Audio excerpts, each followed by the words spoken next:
Hi, magandang araw po ulit sa inyong lahat, mga kababayan o ating mga followers dito po sa ating channel. So dito po pag-uusapan natin kung ang pinanghahawakan niyo pong dokumento ay tax deck lang, so hindi pa titulo.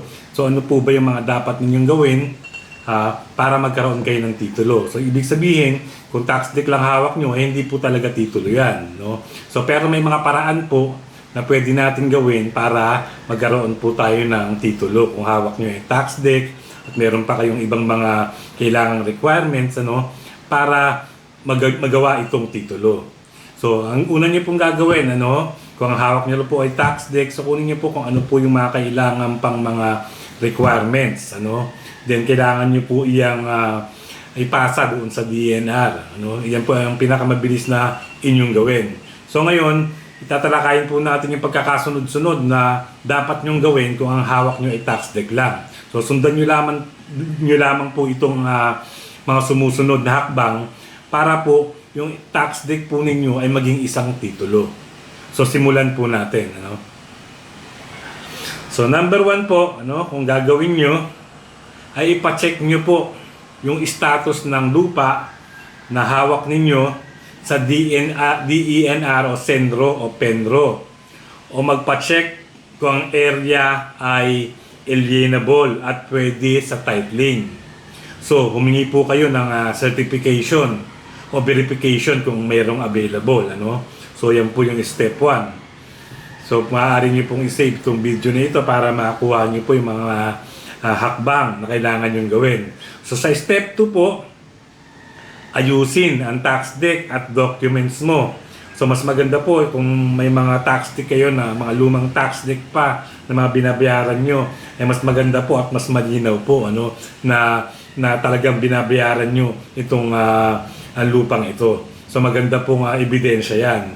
So punta po kayo sa assessor's office, siguraduhin nyo po na may latest tax deck, nabayad po yan. Kahit hindi title, yan tax deck lang ang kailangan. Kailangan lang updated yung inyong amilyar. Tapos punta kayo dun sa treasurer's office, kolektahin lahat ng lumang mga tax deck. Kaya ngayon po yung sabi ko, yung mga sinauna pang mga tax deck na binabayaran ninyo, ay kailangan din po yan. Mas maganda, mas luma, mas matagal, mas solid yung pinanghahawakan po ninyong mga dokumento. So sa step 3, kailangan po ng barangay proof ng tagal na pagkakatira nyo dyan sa inyong barangay o pinagkakatirahan niyang inyong bahay. Humingi po kayo ng barangay certification na kayo po yung actual na occupant sa lupang iyan. So, humingi po kayo ng affidavit ng 2 o 3 kapitbahay ninyo na matagal na kayong nakatira dyan sa lupang iyan. Picturean nyo po ang inyong bahay, kung may mga improvements man, o kuryente, tubig bills, yan. Kung meron po, ay sama nyo po yan. At ang step 4 po, magpa-survey sa geodetic engineer. Mag-hire po kayo ng license sa geodetic engineer para gumawa po ng survey plan. Kung wala pa kayong survey plan, yan po ang gawin ninyo. Mag-hire po kayo ng geodetic engineer. Kailangan po kasi ang mga technical description. Tapos ipa-approve nyo po yung plan na yan. Depende po yan sa local requirements. Yan po. So step 5, mag-file ng application sa DNR. So i-submit po yan dyan sa Sendro or Penro. Mayroon po kayong application form. So kuha po kayo dyan, humingi po kayo. Tapos yan po yung kailangan yung mga requirements, yung survey plan, technical description, yung tax deck, yung mga resibo na binayaran nyo, isama po yan dyan sa mga requirements na yan. So yung Sendro, yung Penro, dyan ho yan sa mga malalapit pong kung dyan, karamihan dyan malapit sa City Hall, malapit po yan dyan sa inyong mga lugar kung saan po kayo mga nakatira. Pagtanong nyo lang ho kung saan ho yung Sendro at yung Penro. So yan po So kailangan nyo po syempre ng mga valid IDs din dyan, mga supporting papers, kung anong merong mga documents kayo, i-submit nyo po yan. Yung mga resibo, napakahalaga po yan sa pagpapile po.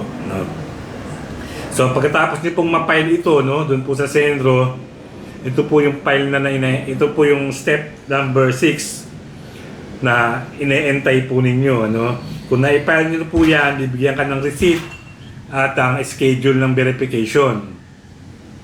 So, yan po yung gagawin dyan, field inspection, verification. So, di ba, nag-file na kayo, sinabit nyo na yung mga requirements ninyo dyan sa Sendro, yung dun sa step 5. So, sa step 6, field inspection, verification, pupuntahan po ngayon yan ng DNR para titignan kung occupied ba talaga yung area na yan o yung lot na yan, ano?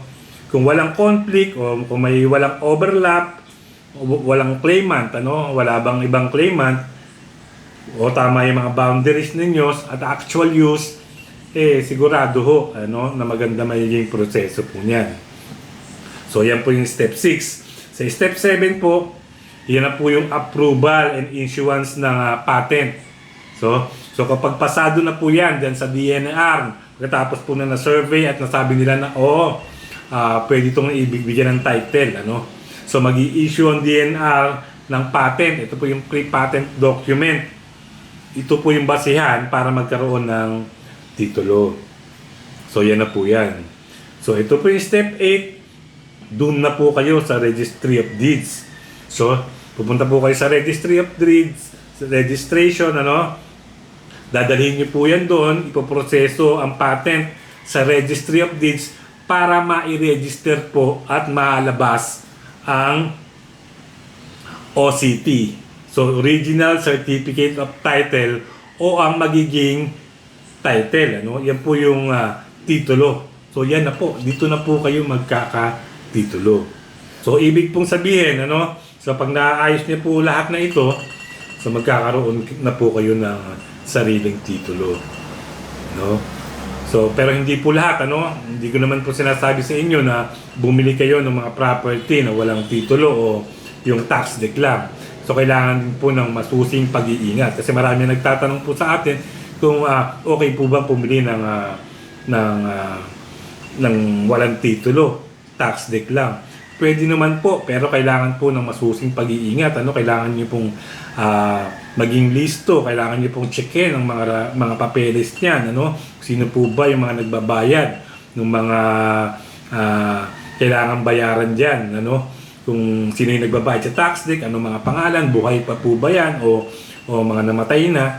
So mahirap din po kasi yan sa totoo lang, ano? Titingnan niyo rin kung may mga claimant diyan sa binibili yung mga tax deck na property, ano? So anyway, ito naman pong binigay nating mga steps ay paraan po kung ang hawak nyong papeles ay tax deck lang, wala pang titulo o matagal na kayong nakatira dyan at gusto nyo nang pagawa ng titulo yung inyong mga pinangahawakang tax deck. So yun lang po mga kababayan, sana manood po kayo ulit sa ating mga susunod na video dito po sa ating channel, ang People TV. Magandang araw po at ingat po kayo.